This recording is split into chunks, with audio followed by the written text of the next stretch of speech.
Hello అండి. Welcome to my channel Suma cooking. ఈరోజైతే కొంచెం వెరైటీగా డిఫరెంట్గా ఉండే మార్నింగ్ బ్రేక్ఫాస్ట్ అయితే చూపించేస్తానండి. ఆవకాయ గుడ్డు దోశ వినడానికి కొత్తగా ఉన్న టేస్ట్ మటుకు ఎక్సలెంట్గా ఉంటుందండి. ఒక్కసారి ట్రై చేస్తే మటుకు దీని టేస్ట్ అనేది అస్సలు మర్చిపోలేరనమాట. ఇంక ఇప్పుడు మనమైతే ఆవకాయ పచ్చడి పట్టుకుంటాం కదండి. కొత్త ఆవకాయ పచ్చడితోని ఒక్కసారి ఇలా గుడ్డు దోశ అయితే ట్రై చేయండి. చాలా అంటే చాలా టేస్టీగా ఉంటుంది. ఎన్ని దోశలు తింటున్నామో కూడా మనకు తెలియకోకుండా తినేస్తామండి. ఆ ఆవకాయ ఫ్లేవర్ కానీ ఎగ్ వేసుకొని చేసుకుంటాం కదా, చాలా బాగుంటుంది. మరి ఇప్పుడు ఆవకాయ గుడ్డు దోశ ఎలా ప్రిపేర్ చేసుకోవాలో మరి వీడియోలోకి అయితే వెళ్ళిపోదామా. చాలా సింపుల్గా ప్రిపేర్ చేసుకోవచ్చండి, ఎక్సలెంట్గా ఉంటుంది. ఫస్ట్ దానికోసం అయితే ఇక్కడ దోశల పిండిని అయితే తీసుకోవాలి. దోశల పిండిని తీసుకొని దాంట్లో రుచికి సరిపడినంత సాల్ట్ వేసుకోవాలి. సాల్ట్ వేసుకొని ఇదంతా బాగా మిక్స్ చేసేసుకుందామండి. ఇదంతా బాగా మిక్స్ చేసేసుకొని మూత పెట్టేసుకొని ఇది కాసేపు పక్కన పెట్టేసుకుందాము దోశల పిండిని. ఇంక ఇప్పుడు వచ్చేసి ఒక ఖాళీ బౌల్ తీసుకోవాలి. ఇందులో మనం కొత్త ఆవకాయ పచ్చడి పట్టుకుంటాం కదండి. ఆవకాయ పచ్చడిలోని గ్రేవీ అలాగే ఆయిల్తో సహా ఒక 2 టేబుల్ స్పూన్ల వరకు తీసుకోండి. అది కూడా కొత్త ఆవకాయ పచ్చడితో చేసుకుంటేనే చాలా టేస్టీగా ఉంటుంది. ఇప్పుడు మనం ఎలాగో పెట్టుకుంటాం కాబట్టి ఒక్కసారి అయితే ఇలా ట్రై చేయండి, నిజంగా చాలా బాగుంటుందండి. ఇక్కడ నేనైతే ఆయిల్తో సహా గ్రేవీని ఒక 2 టేబుల్ స్పూన్ల వరకు బౌల్లోకి అయితే వేసేసుకున్నాను. ఇలా వేసుకొని ఇదంతా ఒకసారి కలిపేసుకోండి. ఇంక ఇప్పుడు ఇందులో సన్నగా కట్ చేసుకున్న ఉల్లిపాయ ముక్కలు వేసుకోవాలి. ఇందులోనే సన్నగా కట్ చేసుకున్న పచ్చిమిర్చి ఒక 2 వరకు వేసుకోవాలి. ఇంకా సన్నగా కట్ చేసుకున్న టమాటా ముక్కలు, సన్నగా కట్ చేసుకున్న కొత్తిమీర కూడా వేసుకోవాలి. ఇంక ఇందులో ఉప్పు కారం అనేది వేసుకోవాల్సిన అవసరం లేదండి, ఎందుకంటే మనకి ఆవకాయ పచ్చడిలో ఉప్పు కారం అనేది ఉంటుంది కాబట్టి ఇంకా ఏం వేసుకోవాల్సిన అవసరం లేదు. పచ్చిమిర్చి కూడా వేసుకున్నాం కదా, చక్కగా స్పైసీగా చాలా బాగుంటుంది. ఇదంతా బాగా మిక్స్ చేసేసుకున్నాక దీంట్లో ఒక పావు టీ స్పూన్ వరకు గరం మసాలా పొడి వేసుకోండి, చాలా బాగుంటుంది. గరం మసాలా పొడి కూడా వేసేసుకొని ఇదంతా మళ్ళీ ఒకసారి బాగా మిక్స్ చేసేసుకుందాము. ఇదంతా బాగా మిక్స్ చేసేసుకున్నాక ఇప్పుడు దీంట్లో ఒక 2 ఎగ్స్ వరకు తీసుకుంటున్నానండి. 2 ఎగ్స్ని పగలగొట్టుకొని వేసేసుకోవాలి. మీరు తీసుకునే పిండి క్వాంటిటీ మీకు ఎన్ని దోశలు కావాలో చూసుకొని ఎగ్స్ అనేటివి కొంచెం ఎక్కువగా తీసుకోవాలండి. ఇక్కడ నేనైతే ఓన్లీ ఒక 2 ఎగ్స్ తీసుకుంటున్నాను. 2 ఎగ్స్కి 4 దోశల వరకు అవుతాయి అన్నమాట మనకి ఆవకాయ గుడ్డు దోశ అనేది.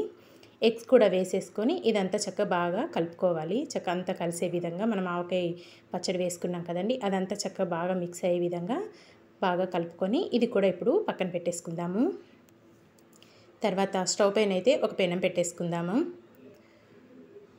పెనాన్ని ఒక్కసారి అయితే క్లీన్ చేసేసుకుందామండి. ఉల్లిపాయతోని ఇలా క్లీన్ చేసుకొని పెనం కొంచెం వేడవనిద్దాము. పెనం కొంచెం వేడయ్యాక మనం ముందుగా దోశల పిండి రెడీ చేసుకున్నాం కదా, ఆ పిండిని ఒక గరిటెడు వరకు తీసుకోవాలి. ఒక గరిటెడు వరకు వేసేసుకోవాలండి.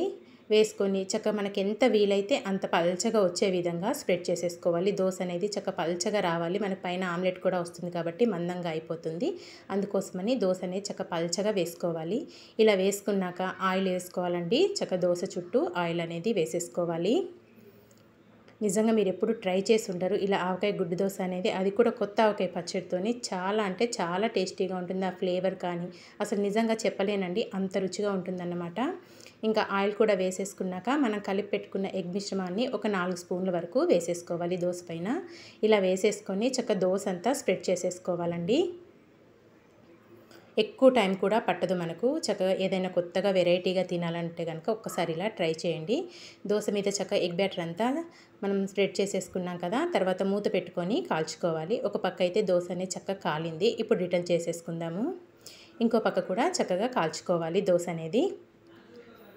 ఇక్కడ 2 వైపులా అయితే మనం వేసుకున్న దోశ అనేది చక్కగా కాలింది. ఇప్పుడు దీన్ని ఒక ప్లేట్లోకి అయితే తీసేసుకుందామండి. ఇలా దోశలు వేసుకొని మనకి ఇంకా ఏ చట్నీతో కూడా సర్వ్ చేసుకోవాల్సిన అవసరం లేదండి, ఎందుకంటే దీంట్లోనే ఆవకాయ పచ్చడి వేసుకున్నాము, ఇంకా పచ్చిమిర్చి గరం మసాలా ఇవన్నీ వేసుకున్నాం కదా, చక్కగా ఉత్తియే తినేయొచ్చు అనమాట. స్పైసీగా చాలా బాగుంటాయి.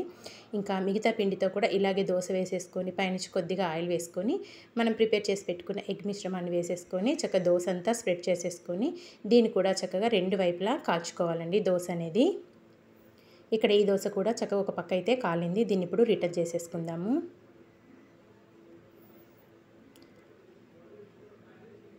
ఇంకో పక్క కూడా చక్కగా కాలిపోయింది. ఇప్పుడు దీన్ని అయితే ఒక ప్లేట్లోకి అయితే తీసుకుందామండి. 2 వైపులా చక్కగా మంచి రంగు వచ్చేదాకా కాల్చుకోవాలి దోశల మట్టుకు. చూసారు కదా, ఇది కూడా సర్వింగ్ ప్లేట్లోకి అయితే తీసేసుకుందాము. ఇంతే అండి, చాలా సింపుల్గా కొత్త ఆవకాయ పచ్చడితోనైతే గుడ్డు దోశ అయితే ప్రిపేర్ చేసుకున్నాం కదా. మరి మీకు నచ్చిందా? నచ్చితే మీరు కూడా తప్పకుండా ట్రై చేసి మీకు ఎలా వచ్చిందో ఒక చిన్న కామెంట్ అయితే చేసేయండి. ఇలాంటి మంచి మంచి వీడియోస్ కోసం అయితే మన ఛానల్ని వెంటనే సబ్స్క్రైబ్ చేసుకోండి ఫ్రెండ్స్. వీడియో నచ్చితే మీ ఫ్రెండ్స్కి, రిలేటివ్స్కి షేర్ చేసేయండి. చాలా అంటే చాలా టేస్టీగా ఉంటుందండి. కొత్త రకమైన టేస్ట్తో నిజంగా తప్పకుండా ట్రై చేయవలసిన రెసిపీ అండి. Thank you for watching friends. Bye bye.